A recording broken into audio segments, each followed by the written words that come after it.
শরীরটা যে কেন মাঝে মধ্যে সঙ্গ দেয় না একদমই বুঝি না।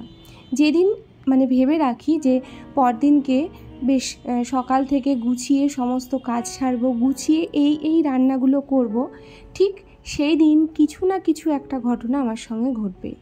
আজকেও তাই। সকাল হতেই ঘুম ভাঙলো, আর ঘুমটা ভাঙার পরে বিছানা ছাড়ার আগে মনে হলো আজকে বিছানা বোধহয় আমায় আর ছাড়বে না।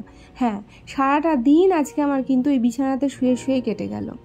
কোনো রকমে তোমাদের দাদাভাই আগের দিনের যা খাবার ছিল সেটা নিয়ে অফিস বেরোনোর সময় আমাকে বলে গেল, যদি তোমার শরীর সুস্থ থাকে মানে বিকেল পর্যন্ত, তাহলে রান্নাবান্নাগুলো করে রেখো, রাত্রে এসে কিন্তু জমিয়ে খাবো দুজন মিলে।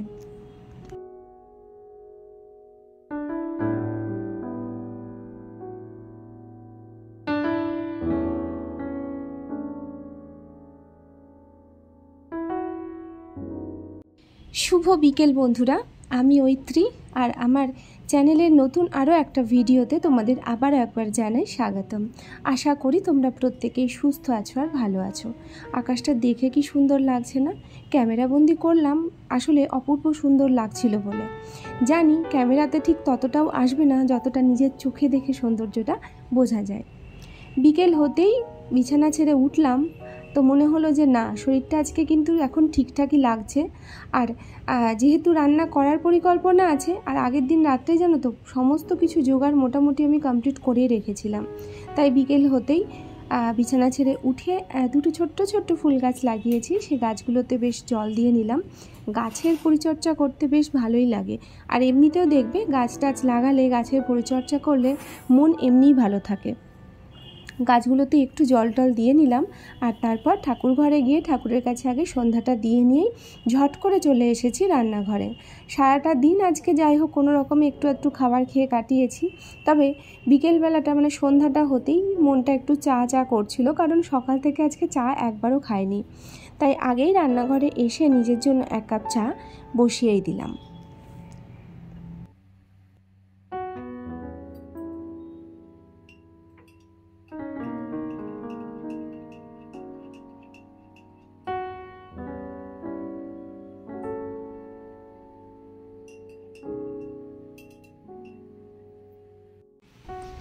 সবাই তো একই রকমভাবে চলতে অভ্যস্ত নয়। কেউ ভালোবাসে সবার সঙ্গে সময় কাটাতে, মানে সারাটা দিন, আবার কেউ ভালোবাসে নিজের মতো করে সারাটা দিনের মধ্যে নিজের জন্য একটু সময় বাঁচিয়ে রাখতে।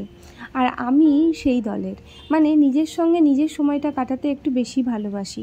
তাই বলে এই নয় যে ফ্যামিলি টাইম আমি দিই না, অবশ্যই দিই, কিন্তু তবুও তার মধ্যে থেকে 1 ঘন্টা বা 2 ঘন্টা সময় যদি এইরকম নিজের সঙ্গে থাকে তাহলে তো কোনো কথাই নেই। সুদূর পরিকল্পনা, সুদূর চিন্তাভাবনা নিজেকে নিয়ে, মানে যে পরিকল্পনাগুলো বা যে স্বপ্নগুলো জন্মে কোনো দিন পূরণ হবে না, সেই সমস্ত চিন্তাভাবনাগুলোও এই সময়ে চলে আসে। ভালোই লাগে বেশ নিজেকে নিয়ে ভাবতে। তো যাই হোক, 1 কাপ চা নিয়ে চলে এসেছি ব্যালকনিতে। তোমরা যারা এরকমভাবে ব্যালকনিতে বা বারান্দায় দাঁড়িয়ে চা খেতে অভ্যস্ত এবং একা একা দাঁড়িয়ে বেশ অন্ধকারে, তারা কিন্তু আজকের এই মুহূর্তটা খুব ভালো মতো বুঝবে। রান্না অনেক কিছু করতে হবে, তবে এই মুহূর্তে আমি রান্নাবান্না নিয়ে কিছু ভাবতেই চাইছি না, কারণ এখন আমি কিন্তু নিজেকে নিয়ে ভাবতে ভীষণ রকম ব্যস্ত।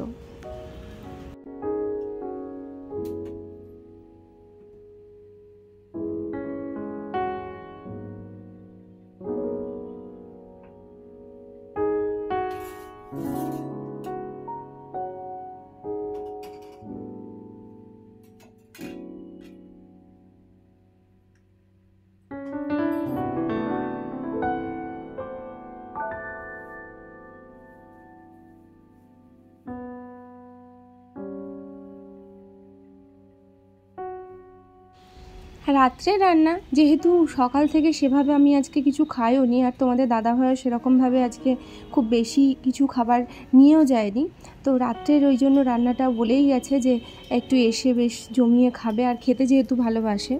তো রান্নাবান্না যা হবে সেগুলোর মোটামুটি সব কিছুই রেডি করে রেখেছি। আর খুব একটা বেশি সময় লাগবে না, কারণ আজকের রান্নায় যে মাছটা আর কি রয়েছে মানে মেনুতে, সেটা হতে খুব একটা বেশি সময় লাগে না। তো সেই জন্য আমি খুব একটা চিন্তাভাবনার মধ্যে নেই যে আমি কিভাবে রান্না কমপ্লিট করব, এরকম কোনো চিন্তাভাবনা নেই। তো দেখো, কথা বলতে বলতে এদিকে কিন্তু আমি মাছগুলো ভাজতে বসিয়েও দিয়েছি। আর মাছের মাথাটা দেখেই বুঝতে পেরে গেছো এটা কি মাছ। হ্যাঁ, ইলিশ মাছ। তো এই যে বর্ষাকাল চলে এলো না, এই সময় এই যে ইলিশগুলো ওঠে, আর ইলিশ মাছ হলে আর তো কোনো কিছুর প্রয়োজনই পড়ে না। আমার তো শুধু একটা ইলিশ মাছ ভাজা আর ইলিশ মাছের একটু তেল যদি থাকে, তাহলে আমি আলাদা করে আর কোনো কিছুই নেব না পাতে। আর ইলিশ মাছের মাথা দিয়ে পুঁই শাক অথবা যে কোনো তরকারি, মানে বেশ 5 রকমের সবজি ভীষণ ভালো লাগে খেতে। আর এই বর্ষাকালটাতে ইলিশ মাছের যা টেস্ট থাকে সেটা অন্য সময় একদমই থাকে না। তো রান্নাঘরে এখন চলে এসেছি। ইলিশ মাছটা বেশ কয়েক পিস রয়েছে, তো ভাবছি ইলিশ মাছটা দুরকমভাবেই রান্না করব। একটা ভাপা করব, আর একটা ওই বেগুন আলু দিয়ে যেটা কালো জিরে ফোড়ন দিয়ে যেটা ঝোল করে, ওটা দুর্দান্ত লাগে। মানে দুটোর টেস্ট দুই রকম, কিন্তু মাছের টেস্ট একই রকম, অসাধারণ লাগে। তো ভাপার জন্য সমস্ত কিছু আমি আগেই রেডি করে রেখে দিয়েছিলাম ফ্রিজে।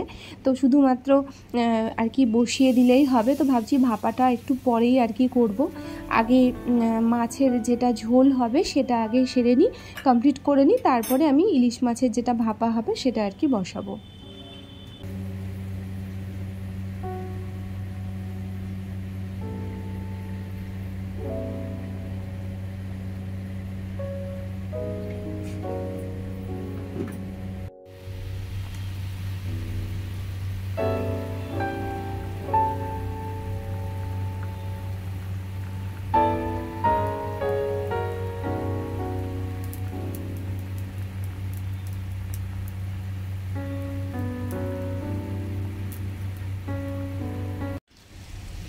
ইলিশ মাছ তো রান্না কমপ্লিট হয়ে গেছে, মানে একটা রেসিপি কমপ্লিট হয়েছে, এখনও আর একটা বাকি রয়েছে।